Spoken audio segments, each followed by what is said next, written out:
Hello, May. Hello, colleagues. Thank you to the CLTD team for organizing this. Am I audible? Is the shared screen visible? Yes, they are. Thank you so much.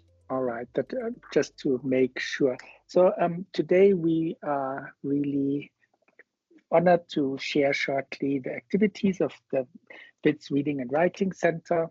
I'm here with colleagues from the Reading and Writing Center, permanent staff, as well as writing fellows. I will just start shortly with a quick framing of our presentation, and then we will have overview what the Writing Center, the Reading and Writing Center is doing and how. We will shortly present our events and engagements in reading and why we are doing this. And then we will we are excited to open to the floor for colleagues to give suggestions, comments, and feedback. So with regards to the conference team question, we thought we wanted to respond to day 2 enacting equitable practices, current academic practices for student-centered teaching, decolonized curricula, and responsive teaching praxis. With regards to our work, what comes to us as the most important question is how could the Reading and Writing Center explore ways to respond to challenges and demands of the Feast Must Fall and Roads Must Fall movements. I will just very shortly read apart from our abstract, and I will read it loud. So that's part of our loud reading exercises to just frame the space of what we are doing as the Reading and Writing Center, why we are looking at reading and how we are looking at reading. So the main focus of the center is to facilitate transdisciplinary spaces of informal learning by initiating reading for pleasure events and by developing further opportunities for students to enjoy reading. One of the key elements of the center is the space in the ground floor of Wartenweiler Library, which reflects our drive towards non-hierarchical, interdisciplinary collaboration. So highlighting here non-hierarchical, interdisciplinary, and collaboration. It breaks away from the top-down lecture hall style and instead functions as an open and adaptable space. As many of you will know, it can be a space which invites one-to-one consultations, the meeting of reading and writing groups, an adaptable room for workshops, a stage for poetry readings, book launches, festival sessions, and more. The center has been a flexible gathering space responding to audience demand. The team hopes to engage the audience of this conference in a conversation about how to create conducive spaces and opportunities for deep and pleasurable learning and reading, which put the reader first, and to allow them to browse, learn, and enjoy. We know the context, the fragmentation of learning due to information disorder, the de-skilling of students due to the ubiquity of AI suggestions, the lack of concentration because of the lure of the phone. So we ask, how can we bring back alternative spaces which offer the experience of deep reading, human-to-human exchange as a crucial part of the repertoire of learning in the 21st century? And I just want to start with a short reference to Prof. Dina Belluigi this morning from her keynote, and I stole a screenshot where I was really impressed by this sculpture from Shantiniketan in India, which is titled The Student Reader. And for me, this was really a perfect illustration of the ambiguities and difficulties. So is that a reader who is immersed in reading, or is this a reader bent and whose body is bent according to formal demands of schooling and of university and of academic writing? So I thought that was really a very inspiring talk in the morning that also then leads into the work of the Reading and Writing Center. So the main mission of the Reading and Writing Center are 3: workshops to cultivate peer learning, offer informal spaces for learning, and open up conversations around reading and writing. And in what follows, I will pass on the mic to the colleagues who will speak around activities in the order as follows. Lerato Seohatse will speak about engagements in reading and writing workshops across faculties, amongst others with EBE, Public Health ADU. Then we will hear about gateway success and community outreach from Annabel Nyongwana. Kosibabuza will speak about the Fanon isiZulu reading group. Rachel Kongolo will speak about reading for pleasure events, as well as peer conversations around reading, and I will round up with a short overview of other reading and writing groups. Having said that, I want to pass on the mic to Lerato to shortly give us an idea about engagements with the ADU. Thank you. Thanks for what I like the idea of agency coming up on my screen. So yeah, it runs across almost everything that we do. People tend to think that, you know, we are all about fixing students' writing, their work. And sometimes we have students using the services of the Writing Center, coming to the Writing Center with the hope that, you know, the writing will just be fixed, only to realize that when they leave the space, they feel more empowered to do the fixing themselves, more emboldened to work on their writing and improve their writing, but also to trust themselves as writers and thinkers and scholars and human beings. So yes, we have people, students mainly, but our space is not just about students, it's about writers at the space at Wits University. But we have a lot of students coming to the space. They come at their own accord. They book appointments with us. We work with them, but we also get invited to spaces. So we do a lot of workshops. Even there, the emphasis is on agency. You know, we were recently invited by ADU to an initiative themed owning your own voice. So we participated in a conversation on reading and writing in relation to own voice. Interestingly, the conversation veered towards reading for pleasure. And what's interesting and what came up is that, you know, we were with engineer students mostly, and they expressed their interest in reading for pleasure.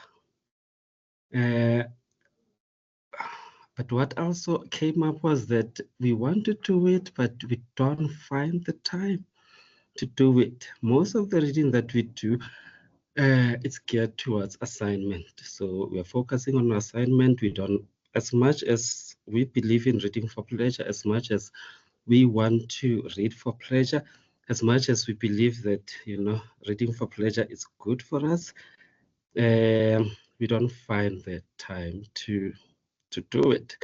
So they indicated that much of their reading is focused on, as indicated, it's focused on assignment. So it has that short-term basis. I have an assignment, I read for my assignment so that I can pass, right?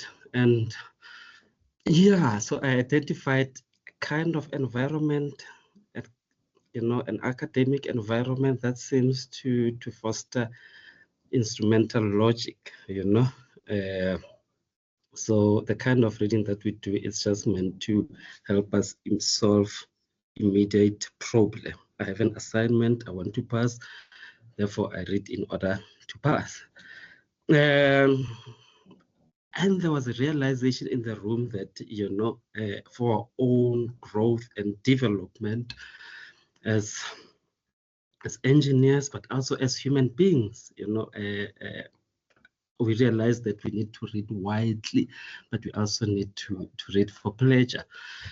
So So from that, we started working out on ideas, which we're still working out, which was still panel beating on how to create spaces where we can do that, just read for pleasure, read to widen our horizons, read for our own growth and development as human beings.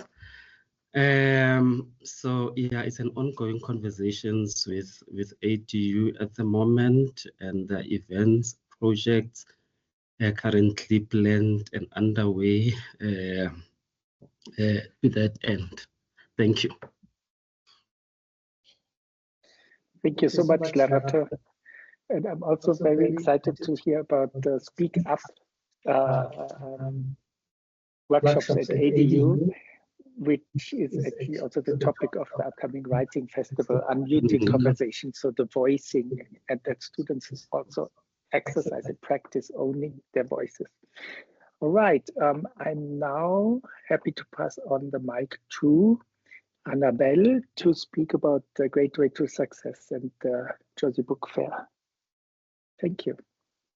So I think I was really excited to speak about this portion of the center. I know Fouad was touching on the home base of the center, and it's definitely a very important part of the center in terms of where we meet, where students can come through in and out in that way. But another way that we've kind of been working is going to students, right? So we also venture out of the center and also kind of meet students where they are.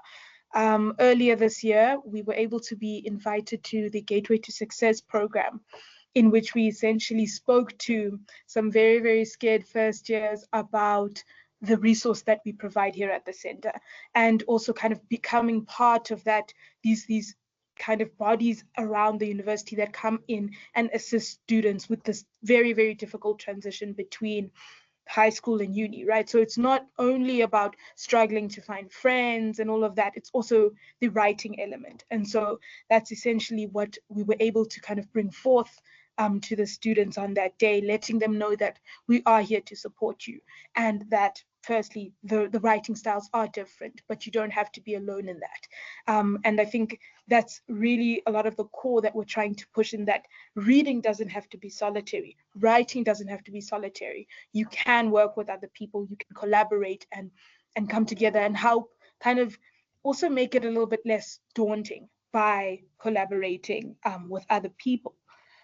Also last year, we were also able to take part in the Jersey Book Fair as facilitators. And what was really wonderful in that experience is that we were able to kind of interact with high school learners, right?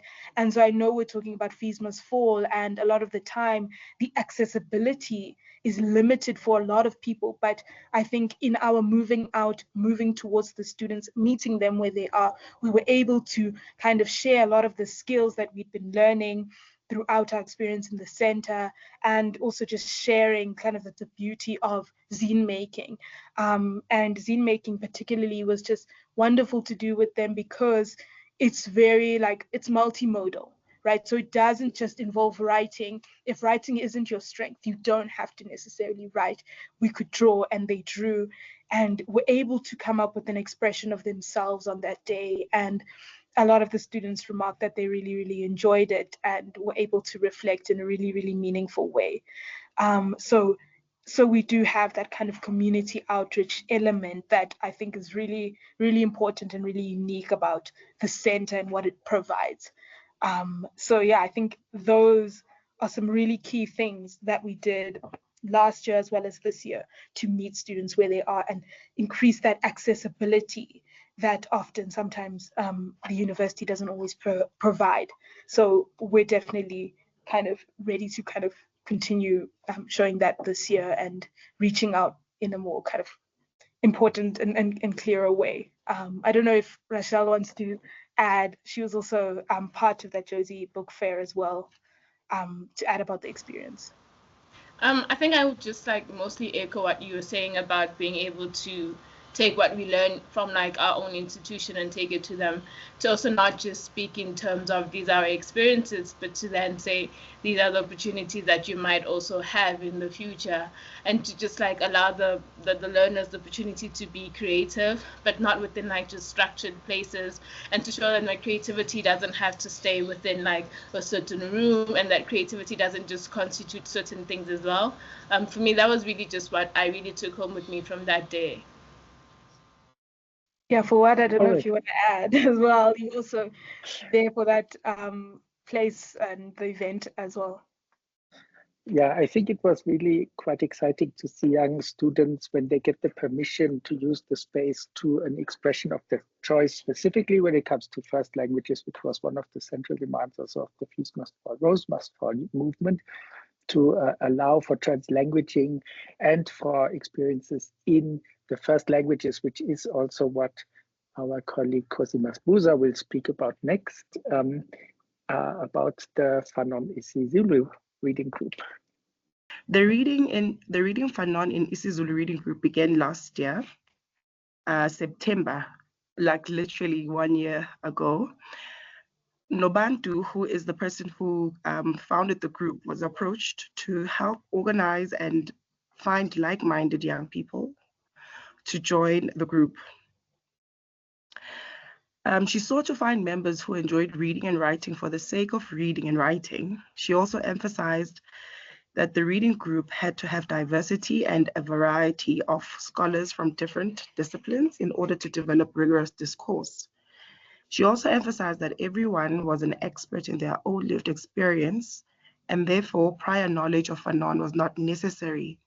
In so doing, encouraging peer learning and in a shame-free environment. She approached different people from her background in theater and performance, and her former classmate Mudiwa, who was part of the reading group.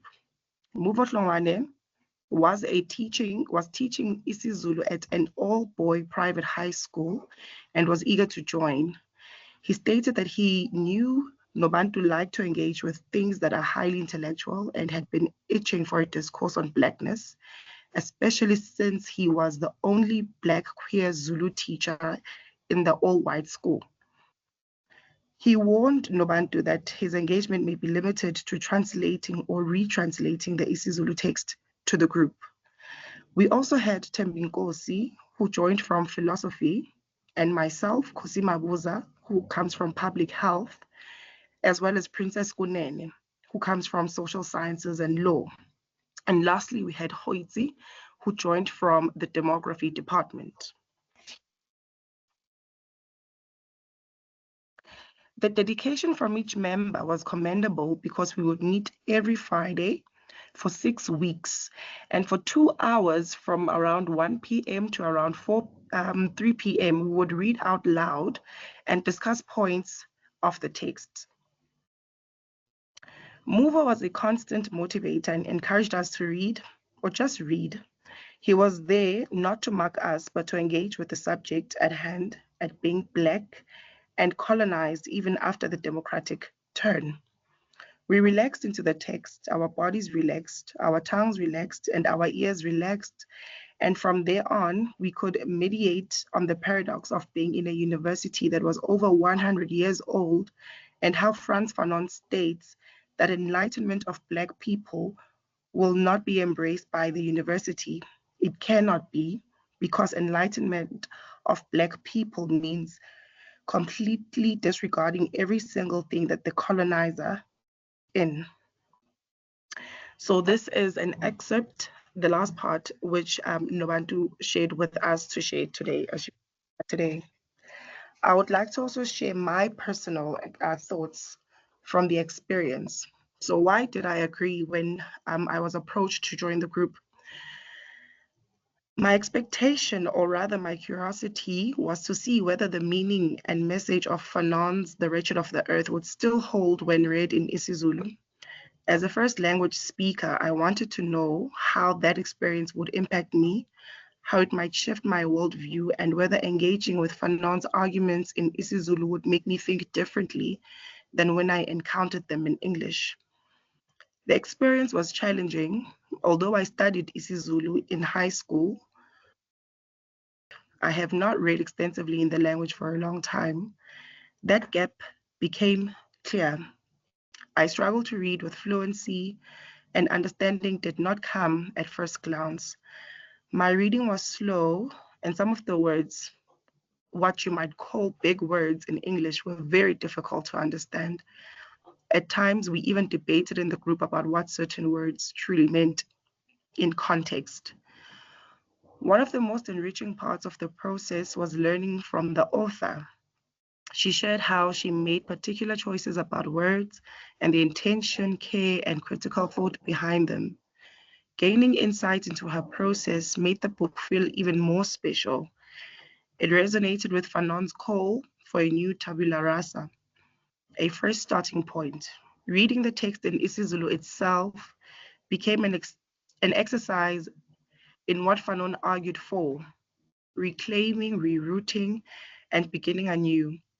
Having these conversations in 2024 in isiZulu had a layer of depth I had not anticipated.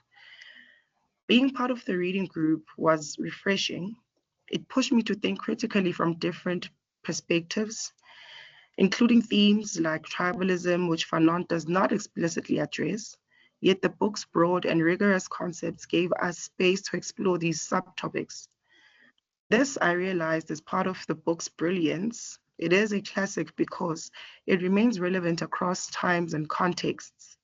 Fanon's foundation and explanation of colonization are so well constructed that they create space to also examine contemporary issues such as tribalism and gender, even if those themes were not central in his time. The book gives us the pillars and key concepts through which we can still engage them meaningfully today. I walked away feeling challenged to engage more deeply with books in my first language. Reading about colonization in isiZulu felt far more personal to my lived experience than when I read or debate these ideas in the colonizer's language.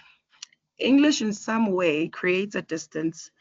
It feels like a layer or cloak I put on, something that covers me lightly but still prevents full exposure. When I read in isiZulu, however, that covering was stripped away.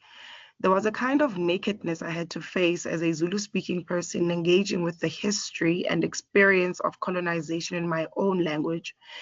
It was unsettling, but also profoundly humanizing. I felt what Fanon calls for, the recognition of humanity in Black skin. In that moment, I was not only thinking about humanity in the abstract, but also experiencing the unveiling of my own, my vulnerability, my voice, my body, my mind. Reading Fanon in isiZulu gave me a sense of ownership of the body, ownership of the mind, and ownership of the conversation itself. With English, I found that there is always a filtering, a sifting, because I'm forced to use the language of the colonizer to argue for my humanity. But in isiZulu, even with my limitations in full fluency, I was afforded the privilege of engaging with the text and with myself in a way that felt unmediated, immediate, and deeply mine. Thank you. I'll hand over to Fouad. Well, thank you so much, Kosi, for this. And I think that really shows also the potential of a place like the Writing Center, where outside of the curriculum, students across disciplines can speak freely. And I think this space of permission I can relate to. My dad being Palestinian, I grew up with Arabic and German, and always felt there was no permission in Germany to use the Arabic language. And I love it how you are actually speaking about English as a cloak. And I think there are opportunities and challenges, like, you know, when you present, you build your academic career. And then there are the challenges like that you actually do not enter language, the embodiment of language. And that's where I think also the conversation yesterday at the Fanon conference was so amazing, because it showed the point of the speaker, how you start reading from your own body when you are reading in your first language, and how it also then is so much more immediate and reveals other aspects, full different epistemology. So in my, just a side remark, when I do reading and writing groups with postgrad students in the arts department, I ask them to read out their research question in their first language, and that's often a revelation for them. And I think it's really something, yeah, it is a journey for everyone. Also then to go into the formal aspect. Yeah, so thank you so much for that. Two more activities to present, and then we will open to the floor. So I want to now pass on the mic to Rachel and Annabel to speak about the open mic and Reading Nook Poetry for Pleasure events. Thank you. Okay, so in terms of the open mic, it was conceptualized between myself and Annabel, and we're just thinking about having spaces that invite students to explore their creativity outside of like traditional settings. So with the picture as you see here, we had this open mic outside, and we had a lot of back and forth in terms of venue itself. We're trying to decide what a venue would then mean, and what ideas would we like be imparting or just like working with if we had to like use a certain venue. And I remember us saying how to have the open mic in like one of the lecture halls will be very reminiscent of an actual lecture itself, and might just take away from the experience of it being an open mic, and that it was open to everyone regardless of where they were. Then we also had to speak about the dynamics of, okay, fine, if you're going to have it outside, where are we supposed to have it?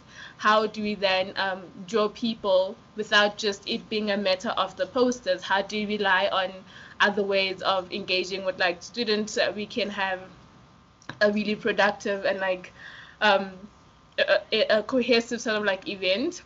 And that's why we decided on like the stairs right next to the piazza, right after the piazza actually. And during the open mic itself, which is something we've tried to have I think twice in a year now, during the open mic itself, part of it being outside then meant that people just got to join us as they saw fit. They got to leave as they saw fit. In being outside, we encourage like a sort of curiosity about, oh, what is happening here? And then the simple answer, oh no, it's an open mic. Oh, what do you mean by an open mic? Who's invited? And us just saying, no, anyone is invited. You can just, you can come share what your writing is. And just seeing how the more people spoke about their own stuff, the more other people felt more comfortable to then also read their stuff or to speak about what they're writing. And even in terms of not just the writings themselves or their poetry or their prose or even their short stories, but the backstories behind those writings and how they came to it. And it was really just unprovoked, but it was a matter of creating an environment that said, okay, we're here to listen, we're here to share, we're here to encourage. It was just a matter of like creating this environment that said there is no judgment within the space. And yeah, I don't know if Annabel has anything else to add in terms of like the open mics itself. Yeah, definitely. I think it's an interesting kind of event that we began, because in my writers group, we write throughout our sessions, but this event allows the writers an outlet in order to not only create their writing, but then also present that writing. And I think writers are always a little bit shy, and especially when they come into the writers group, they struggle often to kind of say what they wrote, and they don't always feel confident. But events like this are really, really low stakes and give writers an important listening ear on their writing, sometimes often for the first time, and just giving that affirmation to them that we're here to listen and we want to listen. And that engagement is so helpful to grow their confidence and their voices as writers. And I think that it's an important kind of event that comes to enrich their voices and get other people's perspectives on life, and just to listen in on these kinds of process of listening and then creating from that. It's so wonderful to see. And I think it's a really, really important event that we do here at the center. Also, again, student-led, student-focused, student created and everything like that. So it's really just a product of that activation that the Writing Center really emphasizes throughout. I don't know if you want to add anything for what activations as students. Oh yes, and the Reading Nook as well. Of course. So with the Reading Nook as well, same thing kind of transpired between Annabel and myself.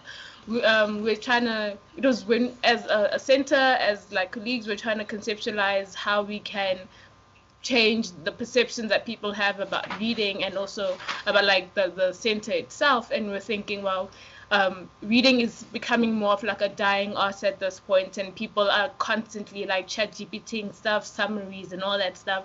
So we wanted to create a space that encourages people to read in community, but not one that resembles like a book club. So you can come and read whatever you want to read, whatever it is that you're working on, and have discussions about it after. And I think an interesting spin on this is that we also wanted to visit all the libraries that WITS has and just see the different things. And we started sharing like fun facts about the library and trying to like get people to visit actual libraries, to go to the spaces as compared to reading alone, but like to read in community, but to read in spaces that were also designed for reading as well, while exploring just like the different resources that we have as an institution, and just not saying this is my faculty library and this is the library I'll go to, but going to different faculty libraries and finding interesting things to read in that library, things that spark your imagination, that spark your own curiosity, and having discussions about that after.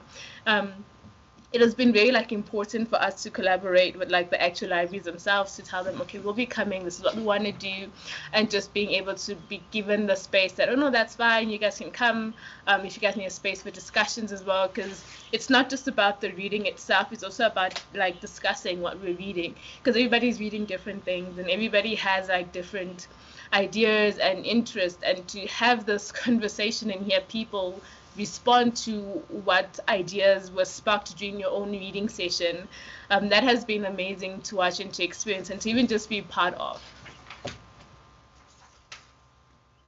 Yeah, definitely. And to add to that, I think Lerato was talking in the beginning how a lot of students view reading as a purely academic exercise. And I think this Reading Nook allows students to engage with learning just for the love of it, for the love of learning, right? Not only for the kind of literary analysis of poetry, but poetry for pleasure, reading for pleasure, and how that is also a kind of research and practicing those research muscles that a lot of the students struggle in developing. And I think part of the Reading Nook is really just studying for pleasure and also enriching and kind of, I think, emphasizing that spontaneous learning that can just happen out of a person just walking about a library and then stumbling on a text that actually just may change their life a little bit. And I think, yeah, that's really an important element of the Reading Nook that we'd like to share with everybody. Yeah. All right, thank you, colleagues. I think you are getting a small insight into the many activities that the colleagues are running.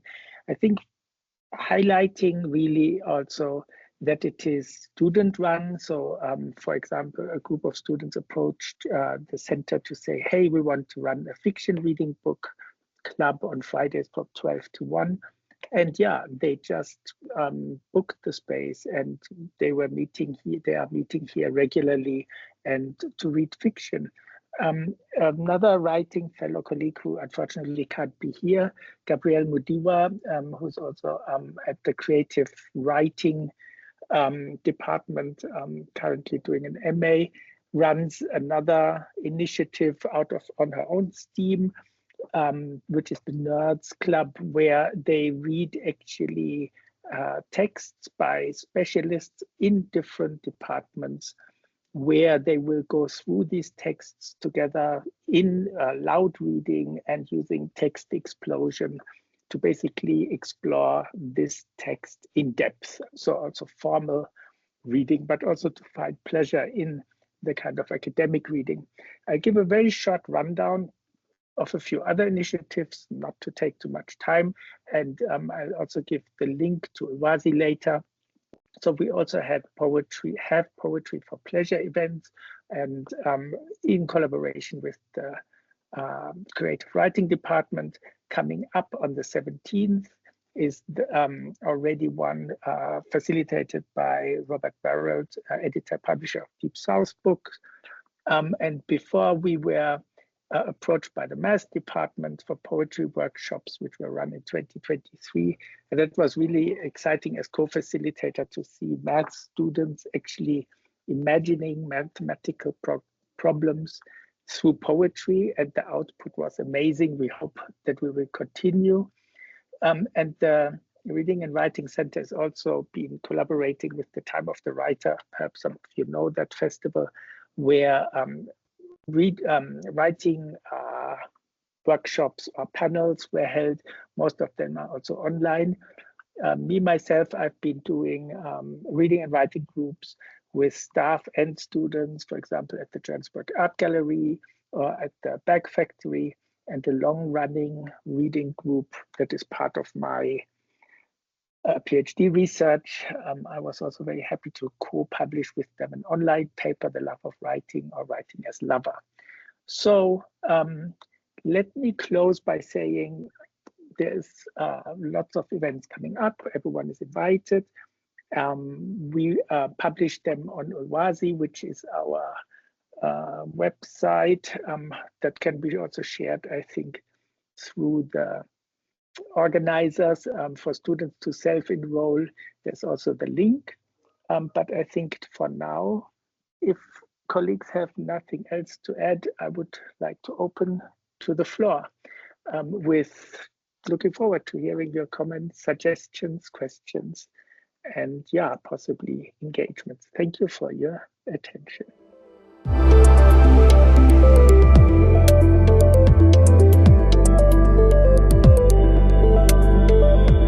Thank you so much, Fouad, and to the Wits Writing Center team. So before I move on to comments and questions in the chats and also in the Padlet link, maybe I'll give a chance to colleagues on the floor. If anyone have a question or would like to make a comment or reflection, you're welcome to come in. Hi, May. I'm just thinking that these are just great initiatives. And I've had a pleasure of working with some of these presenters. Thank you. And I'm just wondering, based on what they are sharing, English is not easy. And I think especially I was moved by the translation from English to isiZulu. That could not have been easy. And for now, for them to sit interrogating that text. And I think she mentioned how it took away all of those cloaks and it made her vulnerable. And yet she was excited about learning because she was doing this in her own language. And we know that writing is not easy in English. You have to read and try to make sense of what you are reading in the first place before you can even put it into writing. And I think also games that I like, the open mic, inviting everybody, because I think I like the way I think it was Kwesi was putting it, I can't remember, but she was, or I think actually most of them mention it, that it's shame-free environment. You know, sometimes when you speak English or you want to express yourself in English, there's always that fear of, hey, am I embarrassing myself? You know, so it's a little bit of shame because it's not your mother tongue. And I often wonder if there was a space for us or for students to be able to express themselves in our own native languages, how would it be? Would we be able to actually express ourselves more easily and express and explain what it is needed by the academics? So I'm just saying that it is not easy to write and read. So I think basically all of these initiatives that you're coming up with, they must be really, really helpful to the students. So it's a great way of supporting and also encouraging students to be confident in who they are. So for me, I also wanted to say, I think you mentioned a bit about AI in writing. So how do you assist the students in using the AI in their writing and still be creative and still be able to meet the demands of academia? I don't know if I'm making sense. Please go ahead, Fouad. I will just start with a quick answer. Thank you so much, Antoinette, for your questions and remarks. Really amazing. Just 2 points.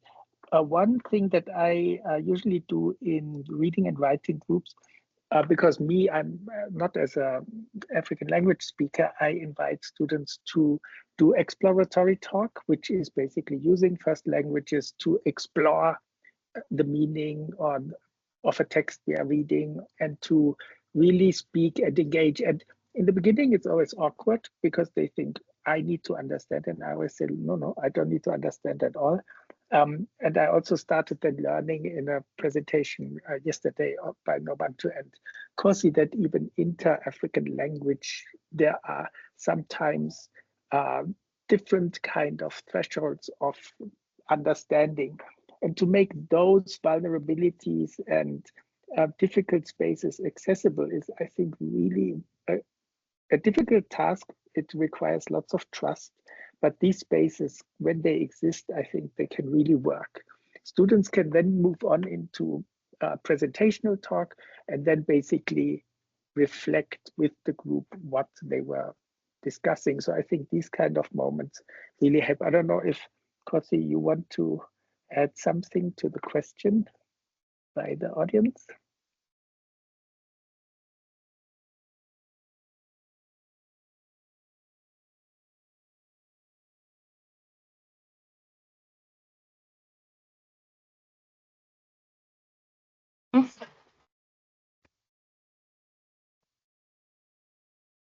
So in terms of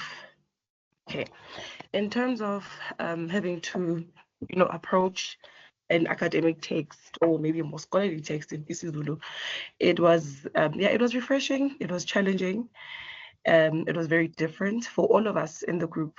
One of the members or the participants, Muvo, shared that he, coming into this big university space, the big buildings, coming from more of a like a township high school, coming into this big space was a big change for him. And it did feel quite foreign for him. And then having to come into this group for reading and writing, reading Fanon in isiZulu kind of grounded him. So, we're having all those experiences of just coming from a space that doesn't really feel that familiar, and then being in academic space. You kind of get to just reconnect with your roots, if I can put it that way, by reading in isiZulu. Yesterday, we shared also, we had a round table as well, in the Eskia colloquium, and we had a brief chat with Prof. Jill, who is a professor in the psychology department, and she shared how she also encourages the students to write or have descriptions of symptoms and illnesses in their own language. One example that she shared about her own personal experience was using the word umzimba and gunzima, and how that in psychology for her there was a connection between the two. And I also concur with her. And because when you talk about depression or mental illness or heaviness, when you describe it in English, there's a missing piece in terms of how a person feels, symptomatically. But when you bring it in isiZulu, when you say kunzima and umzimba, depression is no longer just a head experience, it's a body experience. And she shared just how much maybe we need to be exploring other languages so that we get more depth and breadth in terms of talking of understanding and knowledge generation bring it back into the academic space. So it's really encouraging to see that what is already being done in the center in a formal manner. A lot of the professors in very key roles are also very open and interested in taking on what we are already doing here and putting it in a more formal space. So yeah, I think it's, for us, it was just playing around, not playing around, but it was like a hobby thing, a side thing that we're doing for fun. But the hunger and the desire and the interest to have Zulu in the academic space and this in the scholarly manner, engaging with a scholarly work in our home languages, not just isiZulu. We had the privilege of reading a book in isiZulu, but there's a lot of books that could be explored, and we actually want to do another reading with Sesotho. And you know, the other people that were part of the group were Sotho speakers. Lerato was one of them. You know, he speaks Sesotho, but we were able to engage. We had Hoitzi, who's Tswana, and she was able to engage in her own language. So it's not only limited to even Zulu speakers. We are all exploring text and just seeing how what comes out of it in terms of knowledge generation, but also peer learning as well. I hope I answered the question. Thank you, Kosi. Thank you so much. Fatima, you have a question? Please come in. I think more so of a comment, May. Fouad, you clearly have your fan club here. We're just so amazed at these initiatives, because I think the subject of AI. I had a consultation with a. Oh, sorry. Yes, I think it passes a score for me on two counts, both as a community engagement endeavor, and then, of course, reading. And we know that reading stamina the world over is becoming a huge problem, right? So I'm just curious to see, and I think you guys have alluded to how you engage and get people on board. I've noted here some of the strategies would be ensuring that there's an element of curiosity, or open mic sessions, ensuring there's flexibility. But it's just wonderful, and I'm hoping that you document that so that people can take this forward. You know, one of the streams that's coming through in our sessions is questioning the notion of the university for the public good, and how do we go about doing that? And of course, you've touched on an important element in terms of community engagement. So this is really, really so inspiring. I just want to end, there's a quote that I always go to, especially in these days, and it's William James, and he talks about the faculty of voluntarily bringing back a wandering attention over and over again is the very root of judgment, character, and will. It is an education which should improve this faculty, would be the education par excellence. And I think you guys are really well on your way to doing that. So just, yeah, big hand clap from me. Thank you.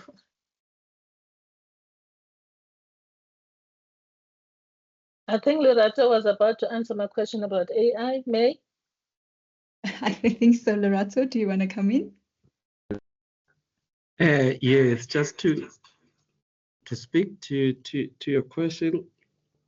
I had a consultation with a student recently, and they couldn't believe it when I engaged an AI-generated material, when I was probing, asking questions, and so on and so forth.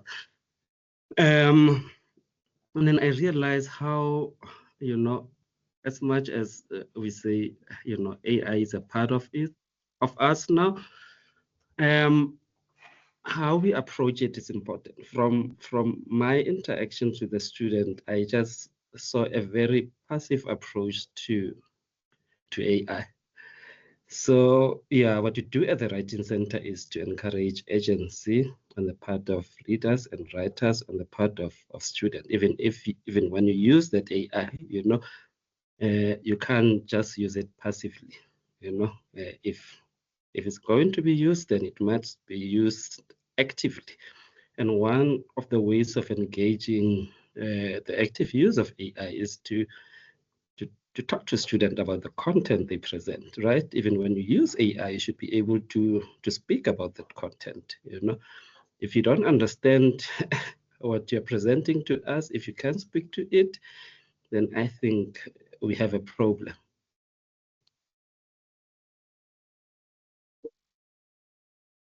Thank you. Fouad, do you want to come in? I just also wanted to add to the AI question. So we are starting a writing intensive course with third-year CPVC students, where the lecturer Kitso Lynn Lelliot has approached us for writing fellows. And actually, students are asked to produce first a text on ChatGPT, because they do it anyway, and then to criticize it in groups, to read it again, and to go through the text in accompanied by writing fellows in a critical reading. So I think there is something where students' use of AI as a tool might not necessarily always be punished, but one could also approach it like Lerato is suggesting, to say, okay, what do you come up with? Where are the problems? And to really build on that in a community way of sharing. And also to that, there was a question by Nazira in the chat. How do we ensure that peer conversations don't just produce the loudest or most privileged voices, but genuinely bring in marginalized perspectives? So with our writing fellows, we read basic literature on peer learning and on reading and writing engagement. So Bout and Lee speak actually about peer learning as a two-way reciprocal learning activity. And I think when it comes to learning and growth, if you manage to embrace reciprocity as a group, and you hold the space together, I think this is always the aim of our reading and writing groups, then you see you can grow without always being the loudest voice. So there is also a social cohesion perspective. There's this perspective of recognizing each other's agency and respecting each other's time and effort. So yeah, I think I just wanted to bring this in. Thank you, Nazira, for this question. Thank you so much, Fouad. So maybe I should move on to perhaps the Padlet. So we do have a Padlet questions. I think it's from Kgaogelo, where he mentioned, during your presentation, you mentioned reading for pleasure and enjoyment.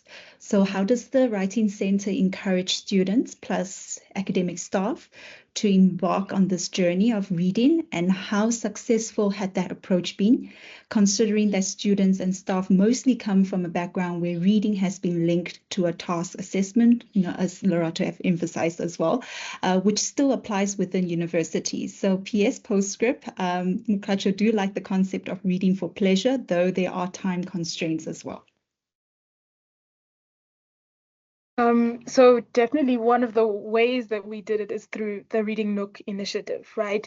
And always with our events, it's very much low stakes and free. So it's whenever you kind of are free. And one key thing that we wanted to do it through it is in like an hour time frame, right? So kind of having these kind of limitations in time is kind of makes it a little bit more accessible to people who are really, really busy. Just 1 hour of your day a week, and that's basically it. And so I think in that way, it allows even people who are the most busiest to come through and read and write for pleasure. And also allowing you to also discover, right? So there's no one telling you, go do this, go read this, these are the prescribed readings. These kind of structures that we've put in place, having it free flowing, an hour a week, kind of facilitate that really ease of access and ease for people who are even really busy to engage with reading for pleasure. Yeah.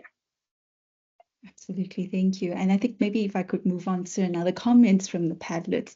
And one of the contributor mentions reading for pleasure, what material? Novels, academic books, or what? So I guess, again, this ties directly to what Lerato has mentioned earlier, and Annabel as well. Breaking away from purely assignment-driven reading and opening space for other forms of reading. I was just wondering, maybe if I could redirect this back to the panelists, what kinds of materials have you seen students gravitate towards in these communal reading spaces? I just take it the first part, perhaps. So what we've been doing now in collaboration with different head librarians to develop reading lists. So for example, if you have a science library and you know about Viktor Holub, who is a Czech virologist and poet, so that there are quite a number of scholars in different disciplines who have been active as both fiction and poetry writers. And to engage with that often, I've been actually at ADU at Phoebe course where we read Viktor Holub, and students, first year students, really reacted strongly and with interest to it because it really transformed the thoughts from the science discipline to creative thought. Similarly, science fiction, a lot of science fiction titles really interestingly work through, if it's biology, genetical engineering, and so on. But I won't take more. And I see our colleague Gabrielle is online. If I could just pass on to Gabrielle, who couldn't join earlier. Please, Gabrielle, Thank you, Fouad. Thank you, Fouad. I think what we're doing in the spaces, so the reading Nook normally deals with fiction and the Nets Club normally deals with journal articles. I think what we're trying to do in this spaces is to create a culture, is to create friendship, because students normally come to the university, especially the undergrads, and they just think it's a matter of getting the degree, they need to get the marks, they need to pass the tests. But what we're trying to do is create a space, whether they're engaging in journal articles or fictional books, to create a space where they just have debates and discussions among each other outside of seminars, outside of conferences, where they build friendships, and and they have knowledge from other people, from other faculties, and they just network. Because I think when you read history and you find out Virginia Woolf was friends with that other author, because I forgot, like her circles. But I think what we're trying to do is create those same circles where, you read, like Kentema was friends with the Louis Ngozi, and then, these people, they started off like this in the same circles, reading the same books, going to the same library, going to the same bars, and then they transformed into this lifelong friendships. Like their theories don't have to align, but I think we're trying to create a space, a community where people can freely be themselves, freely disagree, and have critical engagement without it silencing each other, and getting on top of each other. And so I think that's where the pleasure comes in, with where it's just low stakes, but it's also trying to do like a community building sort of project. Thank you. Thank you, Gabrielle. I think we ran out of time, fortunately, but maybe let me just quickly close off and thank you to all the presenters and facilitators. So thank you, Fouad, and to your team and also the Writing Center for sharing such inspiring and amazing initiative and work. So I think what stands out is how this initiative just really brings back into the center of university life, not just as an academic requirement, but as a communal practice that creates belonging, which slows us down. And often we are running too fast and trying to catch up. An open space for multiple voices. And this feels especially resonant in a conference framed by Fees Must Fall, which call us to rethink whose knowledge that counts and how students experience those universities. So I really invite colleagues and attendees to just continue adding your reflections in the chat, in the Padlet link, and consider how your own learning and teaching might connect with the Writing Center program. Thank you so much. And now we're going to go on a bit of a comfort break and we'll resume other sessions at 3 o'clock. Thank you, everyone. Thank you so much. You deserve a clap. Well done. Thank you. And cheers, everyone. And thank you, May, for chairing us so expertly. It was really amazing. Thank you so much. Bye-bye. Thank you. Bye.